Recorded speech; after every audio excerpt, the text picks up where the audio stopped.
All right, what's up, college football addicts? I'm usually really positive on this channel, but sometimes we have to just call it like we see it. And if that offends somebody or happens to offend you as a viewer, then so be it.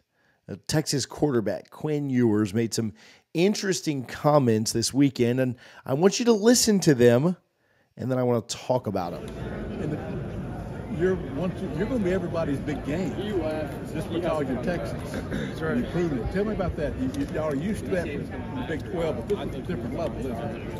I mean, yeah, it's definitely a different level, and I've always wanted to play in the SEC, so I know we're all excited to be a part of a conference like that. And like you said, we're everybody's biggest game, and we do understand that. Now, I'll say this. I'll give him a bit of grace because the reporter asking the question, though I don't know who that was, asked it and did put those words in his mouth, and he only confirmed them.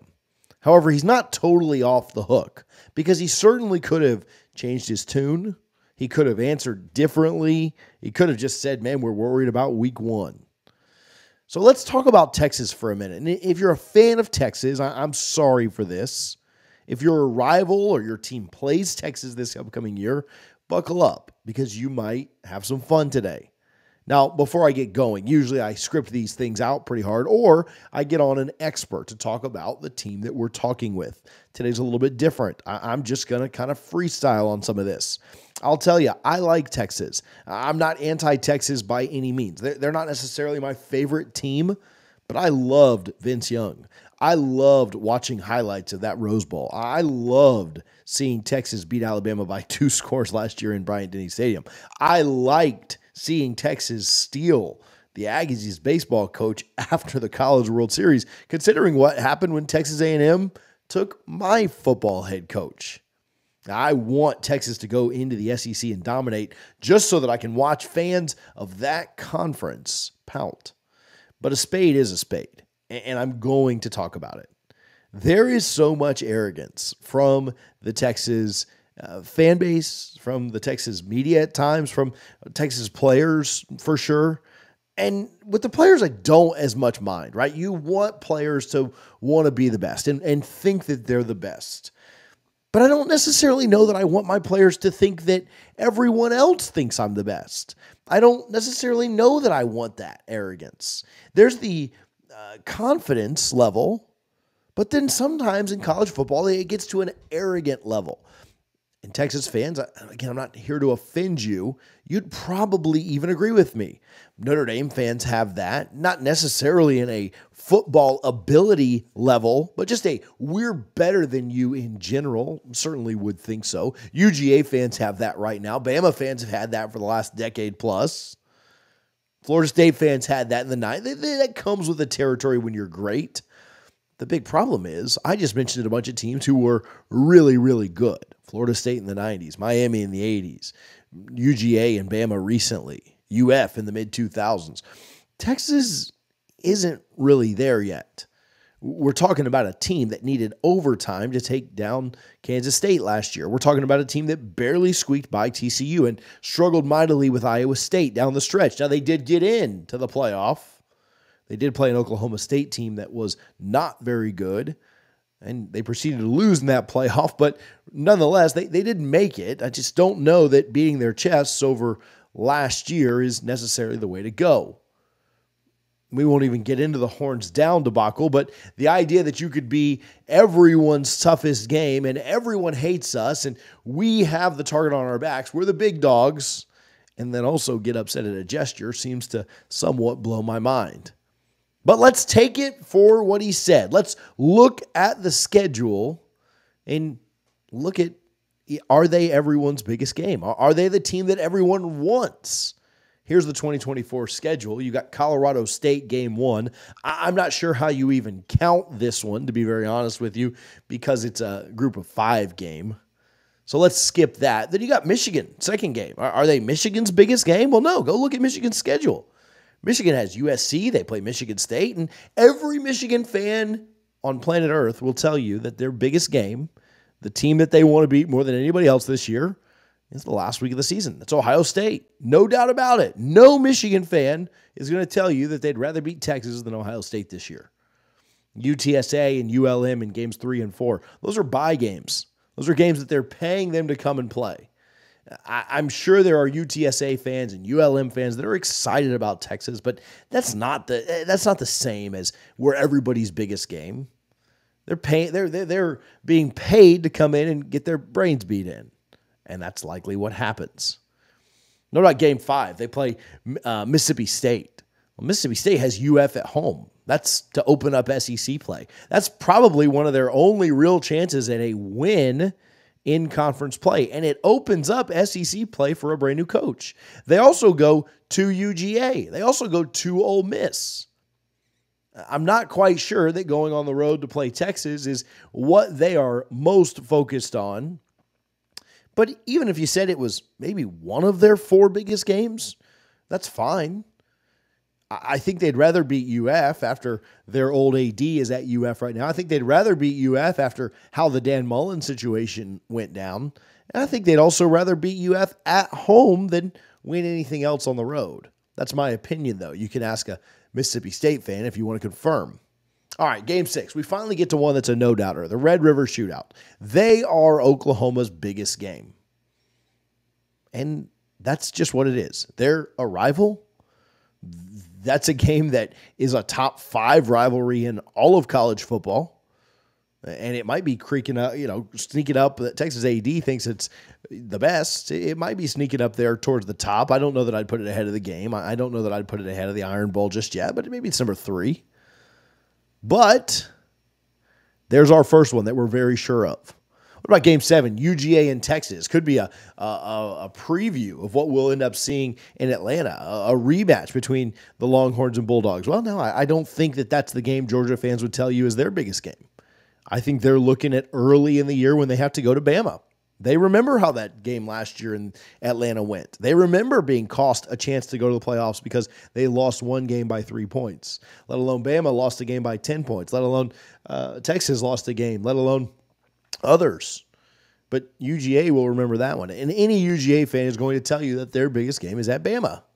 What about at Vandy in Game 8? No, absolutely not.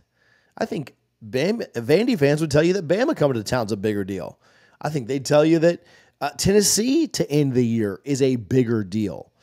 They might tell you that Virginia Tech at home, though it's not a conference game, to start the season off, is their biggest game. Because if they could find a way to beat Virginia Tech, then maybe you find your way to get to a bowl game if you're Vandy. Texas is a surefire loss, and so is Bama, right? And Tennessee likely is too. But I don't think any Vandy fan would tell you that their biggest game of the year this year and the game that they're most worried about and the game that means the most to them is Texas. Just don't see it. What about UF? I think UF maybe has 6 games that are bigger than the Texas game. I think Miami to open the season at home, a game against Mario Cristobal, who I think has one more win than Billy Napier in the 2 years they've both been there. I think that's a massive game for a lot of reasons. Recruiting, in-state rivalries, getting off to a good start. By the time Florida plays Texas, and I think it's week 10, 11, somewhere in there, we're going to know what Florida is. But that Miami game's bigger. Tennessee's bigger. Go on the road to Knoxville. Florida State at the end of the year is bigger. LSU's bigger. UGA's bigger. Kentucky at home. They've lost 4 of the last 6 to Kentucky. Can they get back on the right track there? I'd say that all of those games are bigger to Florida than Texas is. I think they're excited about Texas. I think they're excited to make that trip if they're traveling. But I don't think they'd say the Texas game is bigger than any of the ones that we mentioned. What about Game 10 at Arkansas? Arkansas welcomes Texas to town. That's one that I could buy. Arkansas has LSU, Texas, and Tennessee coming to town. I could see that game being bigger. Now, Arkansas also plays a massive neutral site game against Texas A&M in a game that they probably need to go out and win since it is neutral site, a rivalry game that goes back and has some history to it. Arkansas is a maybe. Texas coming to town is a big deal, but I think Arkansas fans will be pretty split between LSU, Tennessee, Texas, and that A&M game that's on a neutral site. So, again, Arkansas is a maybe.